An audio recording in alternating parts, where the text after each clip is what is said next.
தெரியல அப்படின்ட்டு ரீசன்ட் எபிசோடில் வந்து மகளையும் கண்டிக்கிற ஒரு தாயாக வந்து அவங்கள காட்டியிருக்கிறாங்க. ரொம்ப ஜாலியான டைப். இவங்கள வந்து நம்ம எல்லாருக்குமே ரொம்பவே தெரிஞ்ச முகம்தான் இவங்க. ஏன்னா இவங்க வந்து நம்ம ஹீரோயின் ராதிகாவோட தங்கச்சி நிரோஷா அவர்கள் தான். இவங்களும் பல படங்கள் 90s டைமில் வந்து இவங்க நடிக்காத படம்னே இருக்காது. அந்த அளவுக்கு தமிழ், தெலுங்கு, மலையாளம்ன்ட்டு வளைச்சி எல்லா லாங்குவேஜ்லையுமே வந்து இவங்க வந்து நடிச்சிருக்கிறாங்க. இவங்க அப்பா பெயர் நம்ம எல்லாருக்கும் தெரிஞ்ச எம்ஆர் ராதா தான். அவங்களோட அம்மா கீதா.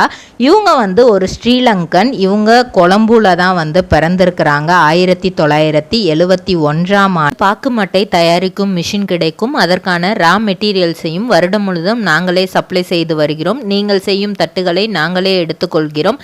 அதற்கான லோன் வசதியும் செய்து தருகிறோம்.